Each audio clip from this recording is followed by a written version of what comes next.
Here's something you don't see every day. It's huge. I thought maybe a small wheel or something at one point. Still could be, but it's got that groove around the perimeter. I'm thinking maybe this is for an old clothesline or something. Like a pulley for a clothesline. Could be. But then you got this rather interesting, I don't know, I'm going to call it an axle. Probably isn't, but it doesn't appear to be threaded. Yeah, any comments, any suggestions? I'd appreciate it. It's got 6 spokes, so it could be off an old baby's buggy, could be off an old wagon, who knows. Yeah, it could have had a rubber tire going around the outside at one point.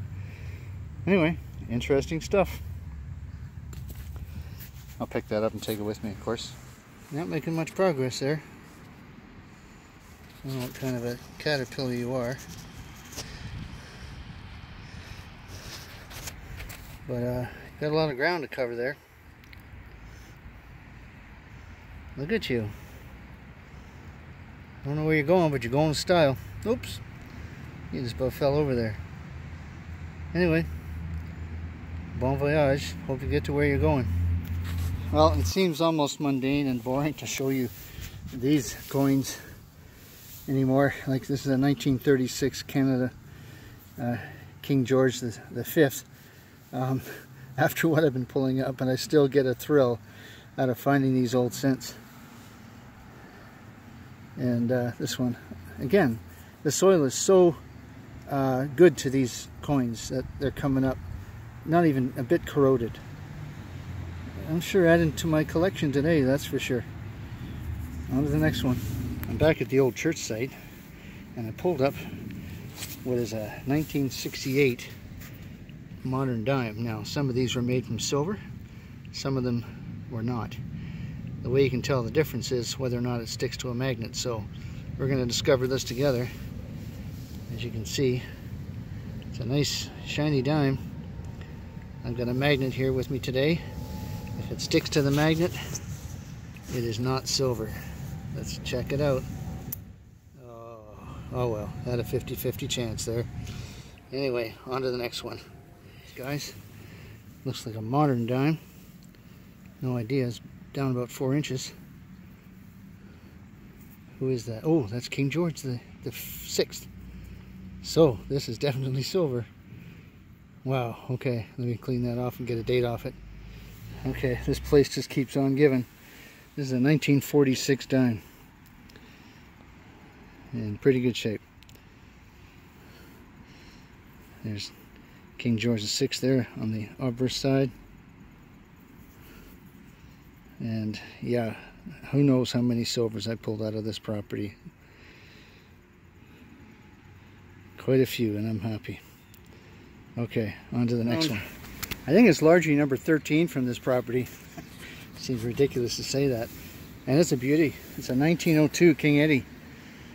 Look at the shine on that already. This is almost becoming routine, but I'll never get tired of digging these coins. That was down about 6 inches, rang up 85 to 87 on the Garrett AT Pro, which is appropriate for a big old coin like this. Can't wait to get that one cleaned off.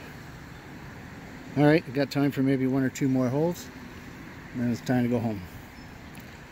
I dug one of these before. This is an old shoe plate or heel protector. And they used to nail these onto the leather of their heels to make them last longer. That's exactly what that is. Could be late 1800s. It was only down a couple inches. Well, there you go. Well, here's largely number 14 from this property. This one's Queen Vicky, and the year on it is 1900. I don't have a 1900 yet. Beauty. Yeah, I'm just pulling these out of my hat. It's just amazing. Number 14 on this property. Queen Victoria, 1900, large cent. This is yet. It wasn't very deep. It's silver colored, and it's right here. It's probably modern. Looks like a nickel. No, it's a quarter. Oh crap. It's a silver quarter. Oh, It's got to be silver. Look at that. That's Queen Elizabeth. I don't want to rub this too much. I'll clean it off and get back to you, but it's very worn. It leads me to believe that it's silver. Hang on. Well, false alarm. It's a 1982. Sure looked like silver. And I've been getting lots of silver here, so anyway, I'll add that to the spendables for the year. And I think, yeah, I'm just about done here for the day. Well, it's been one crazy day. I wasn't even going to come back here. Can hardly talk. I wasn't even going to come back here to this old church. I thought, you know what? I pounded it pretty good. But you saw some of the stuff that I was digging. And then I was going to go home about an hour ago, and then I found this and that, and thought, man, there's just too much here. And then I said, okay, I'll go home when I find a silver. And guess what? I just found a silver. I'll turn you around and show you. It's a 1911 dime. The light is just starting to fade here. The sun's going down. I think I've had a good day. I don't want to be greedy. I'm just going to go home and I'm going to find out what that big old copper is all about too. I don't know what that is yet. Oh, mercy me. I love this hobby. I wish there was somebody here I could share it with, but next time maybe.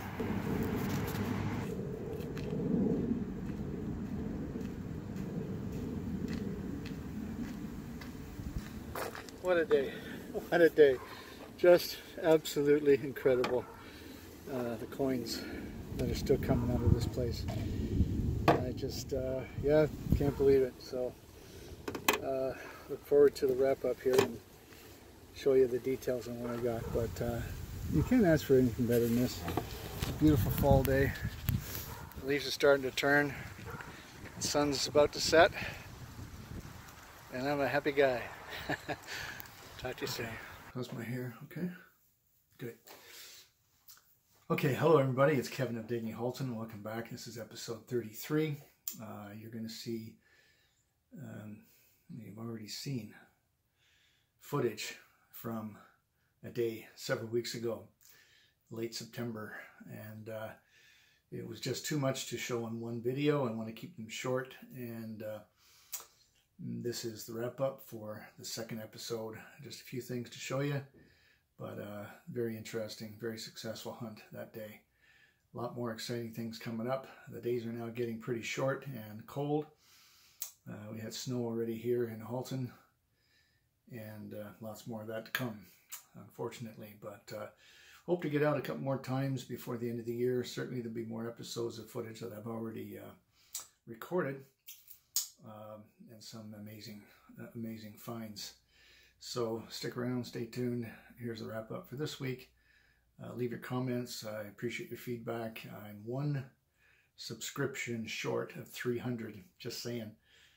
In case you haven't subscribed yet, that would be really helpful, and indicate to me that there's interest there for me to keep on doing this.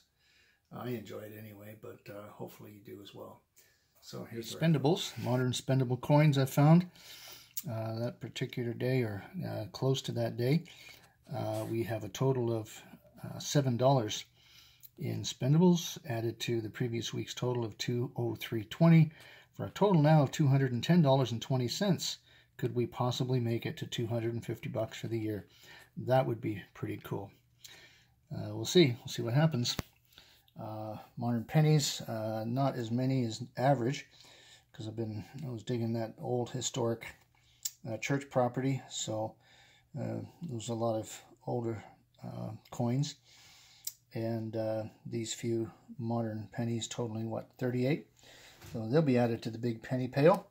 I'll show you what it's like now down there. It's almost full, and I figure I've got about 14, maybe 15 pounds of pennies there, and gonna weigh that at the end of the year and see what we got in total. A few interesting finds as far as relics are concerned. This old heel plate. And sometimes these were just made out of scrap copper or other type of malleable metal. Put little holes in it and little nails to attach to your heel so that they wouldn't wear out quite as quickly, and shoes would last longer. So there's that. Don't know what this is. Looks modern. clasp or buckle of some kind, maybe. Maybe it's even a zipper pull. I don't know. It's a little bit big for a zipper pull, but any guesses would be appreciated. This I thought for sure was gold. I mean, look at the shine on that and the color of it. But it's very, very light and no markings whatsoever on it. Not sure what that came off, but it's very tiny. Not worth very much. This also got me excited because I saw these stars around the outside, which might indicate American history, but no. And it's just flat on the front, and it's obviously a snap button of some kind. A few other little odds and ends. Some of these big old iron square nails that came out of the ground at that property, which is further evidence of the age and use of the property back in the day. Interesting coins. I got this. It's actually a 1933 small cent. I said on the field footage that it's 1936, but I should investigate more before I say anything. But it's really nice detail on the front there, and yeah, I don't have a 33 yet in my collection, so that goes in there for sure. This is a silver dime that I found. It's 1965. Sorry, it's not 1965. It's 1945. So that's pretty cool. 2 large cents, adding to the total from that property. So 1902 King Edward came up really nice, and a 1900 Queen Victoria. Look how beautiful that is. A little bit of scratch on her face there. I didn't do that. That's the way it was when it came out of the ground, so that's fine. My coin of this episode is a beautiful 1911 silver dime. There's King George there, and yeah, he's in pretty good shape. And people ask me again, you know, how much these coins are worth, and I can grade them and get them valued. I do my own coin grading, but that's kind of something I'll do over the winter, as I can't get out because of the weather. And to me, it's more about the history of things and the story behind them that is interesting, rather than the monetary value. So there we go. That's the second half of a full day hunt at the old church property. One of the old church properties that I've had this summer. And the amazing things that keep on coming out of there. So keep your knees dirty, folks, and I'll see you again soon.